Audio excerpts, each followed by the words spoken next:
All right, this is going to be the 8th video. And in the last one, we talked about bifurcating our market and putting all of the new inventory into this program where the resales are tied to incomes, not to what outside buyers are willing to pay. So basically, we're creating a market where local people will compete to buy based on their incomes. And so we have a deed restriction that requires them to resell at the same median income they purchased at. But all that really does is restricts the value, or it ties it to incomes. And you remember when we started, I said a local real estate market usually builds homes based on the income and the wealth of the people in that community, because you're going to build so someone can buy. All we're doing is creating in Hawaii a market where local people compete to buy, but we're competing with local people. We're not competing with outside buyers. We're not competing with wealthy people from around the world. We're competing among ourselves. It's fair, it's reasonable, and it should work. But the question is, how do we bring the existing homes into this market? I mean, if I own a home on the outside, I'd put my home in, but I know a lot of people will sit there and say, hey, my home's worth $2 million. If I put it in this program, maybe it's only worth $900,000 or $1 million or whatever. Okay, and so you say, well, what's the advantage to putting it in? Well, really, there is none other than being fair, doing what's right, etc. But again, people are going to be troubled by that. So how do we make or create incentives? Well, the easiest way to do that is we have two markets, so why not change how we handle our taxes? Okay, we have high taxes to start. If we would get this, unfortunately, this now requires the state and the counties to work together. And if there's one thing we're really good in Hawaii, it says our different governments don't work together well at all. But let's assume that with the people's support, we get the governments to say, okay, we'll work together. The easiest thing to me to do would be if we do like the mainland states do, where we say our educational taxes will be put into our property taxes. So the cost of education will be in the property taxes. What this will do is raise our property taxes.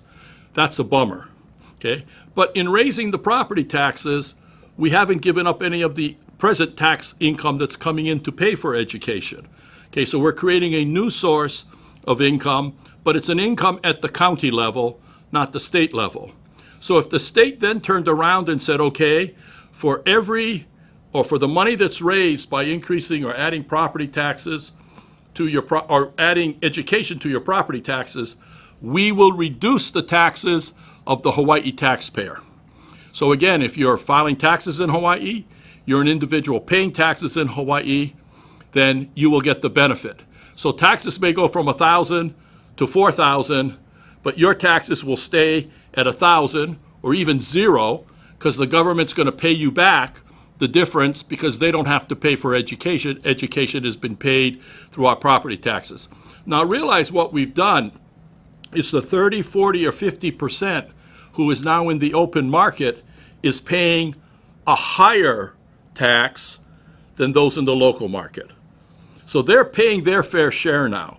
We have some of the lowest property taxes in the country. We have the highest income taxes.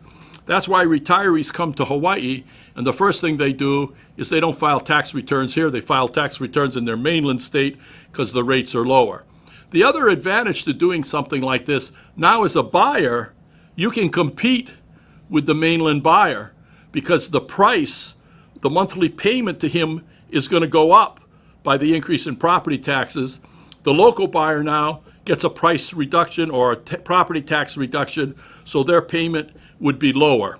So again, it helps the local guys compete with the mainland buyers. Now, it's not going to make any difference on a $25 million house or a $5 million house. But if you're competing for a $500,000, $600,000, $700,000, $900,000 home, which could be in the local market, but is not, it's in the international or the outside market, all of a sudden you could buy that unit and bring it into the local market. And because you're going to get the lower property taxes, you have to put the deed restriction that you're going to sell to 120, 140% of median income, whatever that is. Okay, so now we're going to be able, we hope, to draw units from our open market into this controlled market or government affordable housing market. And again, we're going to do it by reducing the taxes to the people who are willing to do that. Now, if you're a senior citizen and you've got 10, 15 years to live and you're struggling and you're paying your taxes and all of a sudden the government says, hey, if you put your home in, it's tax-free, I think a lot of our old timers are a little like me. They're going to say, yeah, for the people of Hawaii, I'm willing to take a little bit of a hit, and I get free taxes, or I don't have to pay property taxes for the rest of my life, or for the next 10 years, I'll bring my property in. So again, it's going to make it more affordable. It's going to reduce the cost to the local guys. It's going to increase the cost to the foreigners.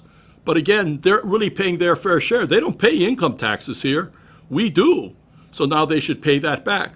Now this funds, we can also work on getting things like property taxes reduced. We can work on getting other taxes reduced, the sales tax, etc.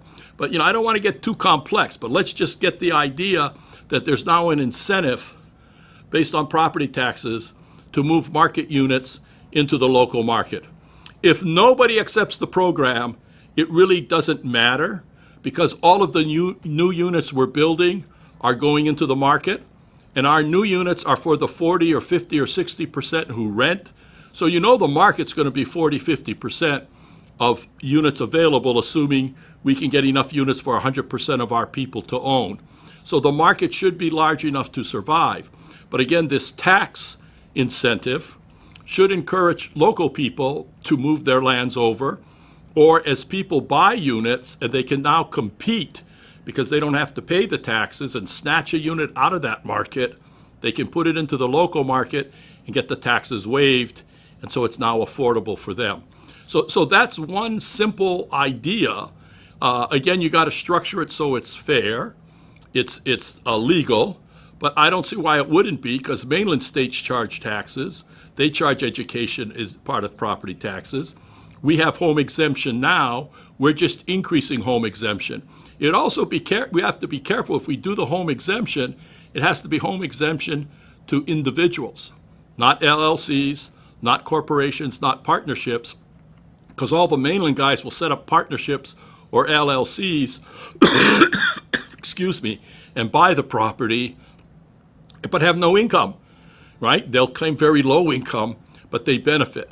So again, it has to be personal tax returns, personal income, and you'd have to have rules so people don't cheat, that your income you're claiming has to justify the home you bought. So they can't have a local guy. They say, hey, I'll pay you $1,000, you front for me, I'm going to put it in your name, but I really own it. No, cannot do that. That's cheating. So we got to work around some of the problems.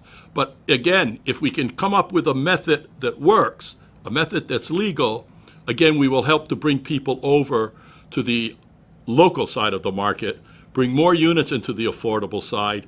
And again, all we've done is bifurcated the market. Okay? The local guys get the benefits. The mainland guys, they pay market. They pay whatever the taxes are. We finally get the benefit. Right now, we're giving the benefits to the foreign buyers and the mainland buyers. We offer the lowest property taxes. We pay the highest income taxes. We're taxed to death. And yet we give them all to the mainland guys. We should make them pay more. They should pay their fair share. Right now, it's unfair to us. We're paying the burden. We're paying the extra taxes, and they're benefiting from it. It's not right. We need to change the structure. So again, I encourage you to give it some thought. It's getting a little more technical, a little more complex. It's not as much fun right now. But if you think about it, I think most people, after they realize it, will say, yeah, that's fair. The mainland guy should pay more taxes because we're paying the taxes ourselves. We should pay less taxes. Let's reduce the cost of living. And we're going to spend a little time in one of these talking about how to reduce the cost of living, because again, it's related, because cost of living has to do with ownership, has to do with what you can afford to buy, how comfortable your life is. And there are a lot of places we can work. And again, I'm going to talk about one or two just to give you an idea. But anyway, thank you for listening. I hope you're still with us.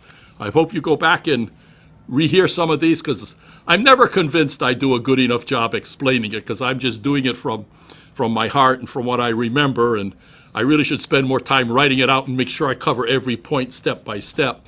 But I think you get the idea. And in the end, I'm hoping we'll be able to do questions and answers. And I think that's where, again, we'll learn a lot as people say, hey, I didn't understand this, or what did you mean, or could you explain it a little better? So once we get these tapes out there, we'll set up a mechanism to ask questions, and I will respond to them. Anyway, thank you for coming, and I'll see you again shortly. Bye-bye.